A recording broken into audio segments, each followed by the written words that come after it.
ఏమన్నా ఇప్పుడు మన మీద నమ్మకం ఉంటే మన వెనకాల 10 మంది నిలబడతారు. కాపులు అవ్వచ్చు, కమ్మారు అవ్వచ్చు, రెడ్లు అవ్వచ్చు, ఎస్సీలు అవ్వచ్చు, బీసీలు కావచ్చు, ఎవడన్నా కావచ్చు.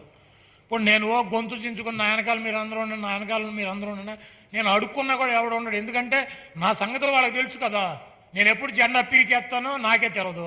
వాళ్ళు వచ్చి నా వెనకాల ఎట్ట నిలబడతారు? నేను ఎప్పుడు ఎవరితో కలుపుతానో నాకు తెలియదు. ఇప్పుడు నా కులం నా వెనకాల నిలబడాలంటే నేను ముఖ్యమంత్రి అవుతానంటే నా వెనకాల నిలబడతారు కదా. నేను వెళ్ళి ఎవడో సంకనాక ఆయన చేస్తానంటే వీళ్ళు నా వెనకాల ఎందుకు నిలబడతారు?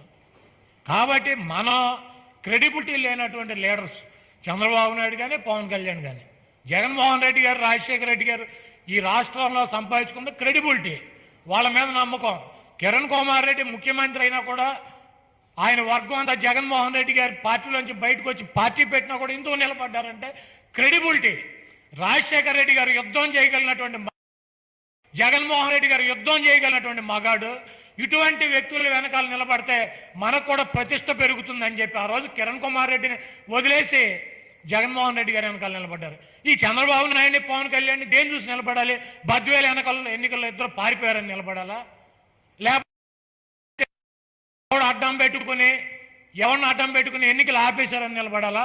ఆఖరిలోకి వచ్చేటప్పటికి మేము పోటీ చేయట్లం, మేము తప్పుకొని పారిపోయిన చోట సన్నాసులని నిలబడాలా? దేనికి నిలబడతారు? ఎప్పుడు జెండా పీకేస్తారో తెలియదు, ఎప్పుడు నిలబడతారో తెలియదు, ఎప్పుడు పారిపోతారో తెలియదు. ఇటువంటి వ్యక్తులు నమ్ముకుని ఎవడు నిలబడతాడు? అన్న తినేవాడు ఎవడో కూడా ఉండరు వాళ్ళు వెనకాల.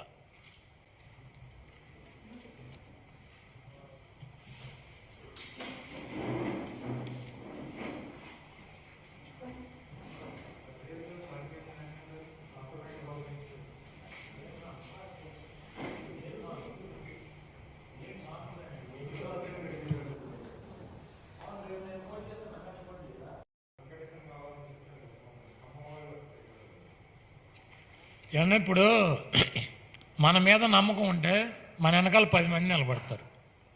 కాపులు అవ్వచ్చు, కమ్మారు అవ్వచ్చు, రెడ్లు అవ్వచ్చు, ఎస్సీలు అవ్వచ్చు, బీసీలు కావచ్చు, ఎవడన్నా కావచ్చు. ఇప్పుడు నేను గొంతు చించుకుని నా వెనకాల మీరు అందరూ ఉండండి, నా వెనకాల మీరు అందరూ ఉండండి, నేను అడుక్కున్నా కూడా ఎవడు ఉండడు. ఎందుకంటే నా సంగతులు వాళ్ళకి తెలుసు కదా. నేను ఎప్పుడు జెండా పీకేస్తానో నాకే తెలియదు. వాళ్ళు వచ్చి నా వెనకాల ఎట్ట నిలబడతారు? నేను ఎప్పుడు ఎవరితో కలుపుతానో నాకు తెలియదు.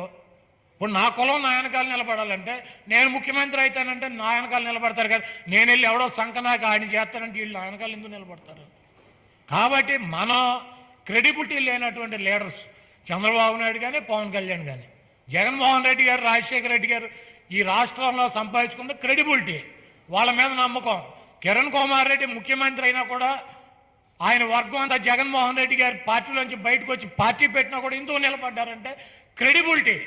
రాజశేఖర రెడ్డి గారు యుద్ధం చేయగలిగినటువంటి, జగన్మోహన్ రెడ్డి గారు యుద్ధం చేయగలిగినటువంటి మగాడు.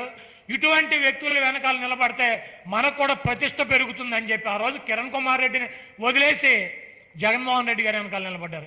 ఈ చంద్రబాబు నాయుడిని, పవన్ కళ్యాణ్ని దేని చూసి నిలబడాలి? బద్వేలు వెనకాల ఎన్నికల్లో ఇద్దరు పారిపోయారని నిలబడాలా? లేకపోతే ఎవరిని అడ్డం పెట్టుకుని ఎన్నికలు ఆపేశారని నిలబడాలా? ఆఖరిలోకి వచ్చేటప్పటికి మేము పోటీ చేయట్లం, మేము తప్పుకొని పారిపోయిన చోట సన్నాసులని నిలబడాలా? దేనికి నిలబడతారు? ఎప్పుడు జెండా పీకేస్తారో తెలియదు, ఎప్పుడు నిలబడతారో తెలియదు, ఎప్పుడు పారిపోతారో తెలియదు. ఇటువంటి వ్యక్తులు నమ్ముకుని ఎవడు నిలబడతాడు? అన్న తినేవాడు ఎవడో కూడా ఉండరు వాళ్ళు వెనకాల.